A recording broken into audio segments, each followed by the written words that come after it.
Good evening everyone. सो आज हम जिस ऑथर से बात करने जा रहे हैं, her work crosses borders, genres, as well as generations.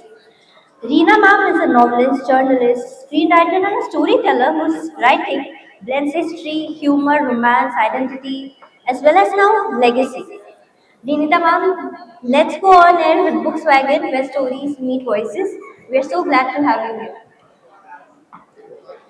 Thank you so much. I'm so excited to be here today at Bookswagon, the biggest online bookstore in India. I mean, what could an author possibly want more than this?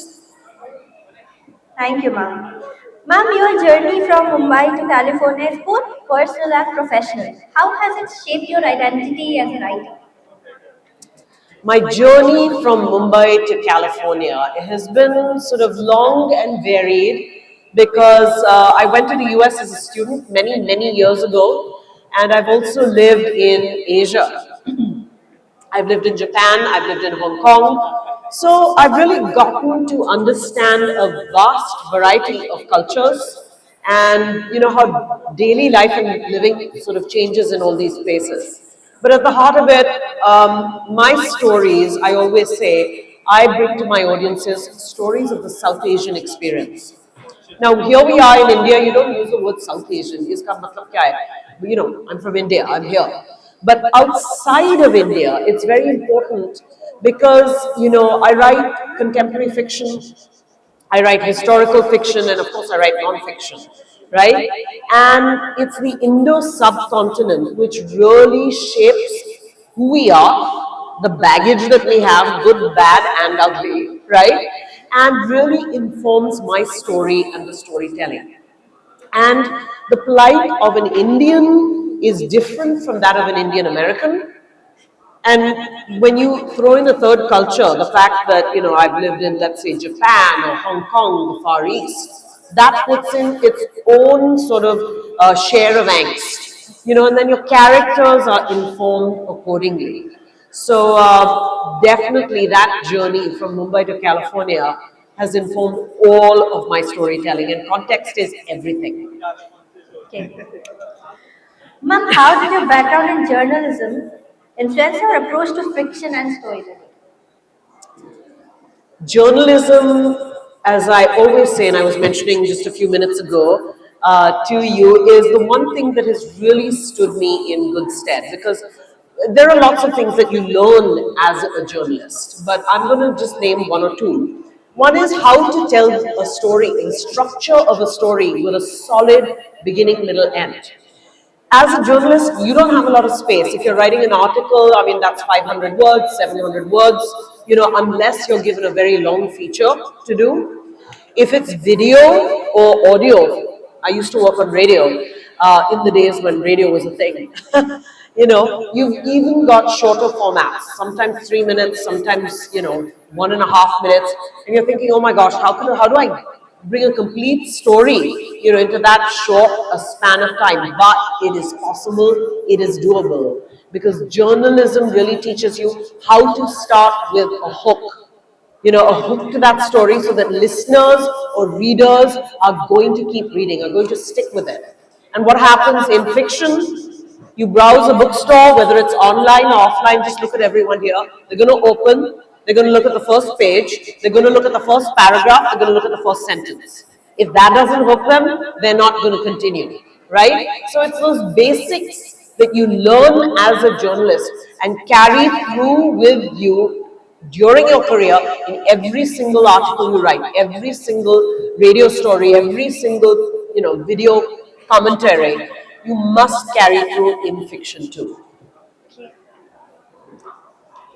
Ma'am, I wanted to ask you this one book of yours, The Vermilion Harvest. So choosing 1919 and the Jallianwala Bagh background as the backdrop must have been emotionally challenging as well. So what sparked this story for you? What? What sparked this story for you? This was definitely challenging on many levels, emotionally, yes, and emotionally, spiritually, research-wise, everything. But I think the Jallianwala Bagh massacre, when I was a kid in school, You study Indian history, you study colonial history, you study, history right from, the beginnings of the Indus Valley civilization. And there are certain, pieces of that historical journey of India that really stick with you. For me, the Jallianwala Bagh massacre was one of them. I remember when I was in the 10th standard, you got a history textbook with 2 paragraphs. That was it. And then by the time I hit the 11th standard, the very next year, I was actually acting in a play about the Jallianwala Bagh massacre. So, it was a deeper sort of involvement with that story, so to speak. My grandfather, my late grandfather, was a young boy. He passed by the entrance, the notorious, I should say, entrance of Jallianwala Bagh a few days after the massacre, and he was presented with a sight that really struck him. It was a pile of slippers, a pile of chappals that had been stacked up. This was particularly disturbing to him as a young boy because they had gathered the slippers of the dead to redistribute. India was a land where people didn't have ready access to footwear back then, you know. And it really stuck with him, impacted him. This is a story that he carried down to us and therefore stuck with us as well. And I would say it's his story, the fact that I was exposed to it in this play when I was in the 11th standard, that really began to have me question why I was not given more than 2 paragraphs in a history book. And over the years, I decided that I was going to write a book one day about the Jallianwala Bagh massacre, but I couldn't put together what that would be. And it was isolated events in my life, my understanding of love stories, starting with Eric Segal's love story, Titanic, The Fault in Our Stars. I was writing young adult, later in my life, that sort of put all of this together for me. And, I came to the conclusion that my Jallianwala Bagh story would be a love story as well. But I was going to talk about the incident from the point of view of a female protagonist, because when you think about history, history is told from the eyes, from the point of view of the victors, and the victors are almost always men. I knew that I wanted a female protagonist, and I wanted to explore the plight of the minority. So my protagonist in Vermilion Harvest is an Anglo-Indian school teacher. I'm coming to your latest book, Face of Lids. Before going to the technicalities, I wanted to ask, how did you decide, like, since it's a legacy of your family, how did you decide what to put into it and what not? I decided to put in absolutely everything I could. And that is the honest truth. There is nothing I wanted to leave out except that would, that which would be boring. Which is, I think Alfred Hitchcock said, what is story except life with the boring bits taken out? So this is the story of a very dynamic, crazy, outlandish, brilliant, complicated family.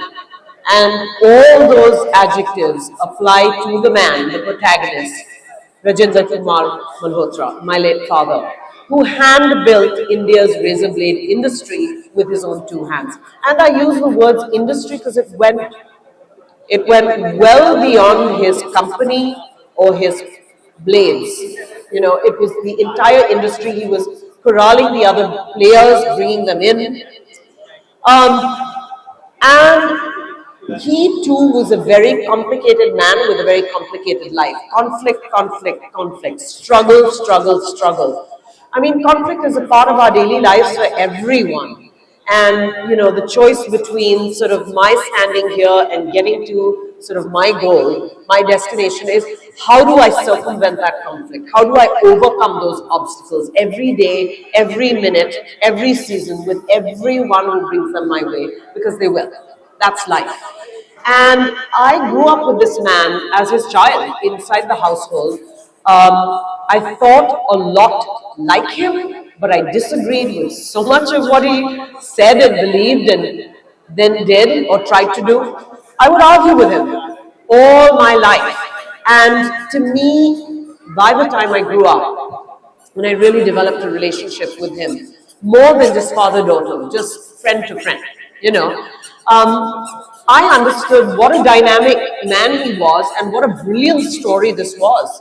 Not just for me or us or people within the household or the business organization, but for people in India because they shaved. Every single man in India for a period of 60 years shaved with his blades. So it was very important to me to get that story across. Most of R.K. Malhotra's life work was done before the age of the internet. Now think about that, the internet. So forget about phones, forget about social media, you know, Volkswagen is an online store. That was not even possible, you know, in those times. And this is the nature of his work. But by the time we reached the digital age, his story was not there online. So up until about 3 weeks ago, if you Googled him or Googled, you know, his blades, you'd find maybe a few assorted lawsuits, family lawsuits or something like that online, but nothing else. And I could see this happening by the time I hit my 30s, and I knew that this was a very important piece of Indian history that should not be swept under the rug, should not be forgotten, should not turn to dust. And that is really what sparked me to write this book, Ace of Blades. As a tribute, not so, oops, lots of echo here. A tribute not so much to him, yes to him, in the aftermath or by the wayside, but it's a tribute to India because, like I said, it's a very important piece of Indian history that we mustn't forget. Ma'am, I want to ask, do you think, or to what extent do you think that you could balance your creative freedom and alongside maintaining your family's legacy? You know, I just wrote the story with the creative freedom that I wanted to. I didn't try and balance anybody's emotions. Because you asking me about my journalistic background. There's no fiction in journalism. You tell the truth. You may have an opinion, but a lot of journalism will also tell you no opinion. You go straight down the middle, just pure fact. That's actually, to me, a little bit more boring as a journalist, but that is the format that, you know, you have been told to stick to if you write for the New York Times or if you write for CNN or, you know, others that I've worked for. But you know, as a journalist, when you are interviewing someone, they're treating it as a PR exercise.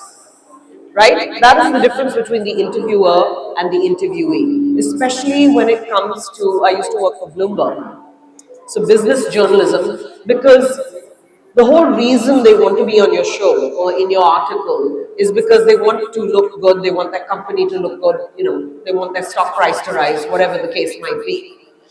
So in the same way, when you write about a family business, they want themselves to look good. And RK's life work had come to a stage where by the time he passed away, his business was on its last legs. It was no longer his business actually. He had sold it to private equity a good 10 years before. But it was on his last legs, and this is something that he could see. And for the other people sort of left in the room after RK, they were perhaps not going to be keen on a book until they felt that, you know, there is something proud to talk about, something that they could point to that would be on a high note. And as a journalist, I strongly believe that every story is not a Cinderella story, okay? But the truth is very important. So I did not think about managing anybody's emotions. And that was a challenge. This mic is not really working, but okay. Do I carry on talking or? Okay. So I did not at all think about managing people's emotions. I knew that when it comes to nonfiction, everybody is not going to be happy.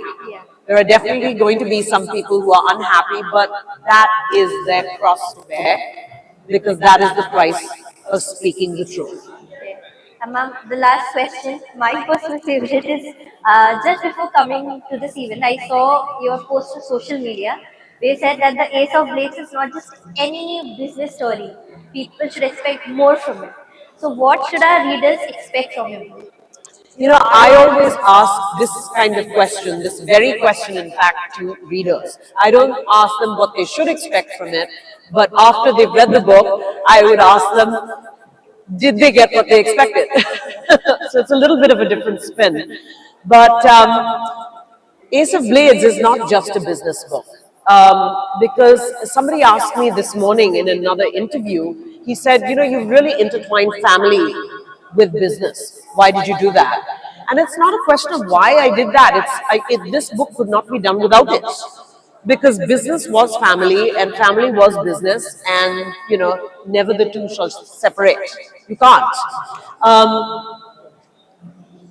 So there's a lot of complications, like I said. Now, I'm not going into the specifics. I do want you to read the book. But suffice it to say that in order to really focus on that, because that is the nature of this story, and that, you know, is what storytelling, this particular piece of Indian history is about, you need to, as an author, I felt that I needed to give people more than just the straight business facts. It was not going to be another Bloomberg business report, right? There is a certain amount of myself in this that is intentional because, remember, although I am bringing you this story from RK's perspective, it's a memoir, which means it's not a biography, it's a memoir. A biography is me writing somebody else's story based on the exact fact that I have been given. This is RK telling me his story, meaning he was in the room and this is how he remembers it, which is why it was important to me to interview other people to make sure that I could vet what RK had told me in the first place, my primary source material, RK. And that's where the journalistic aspect also comes into this.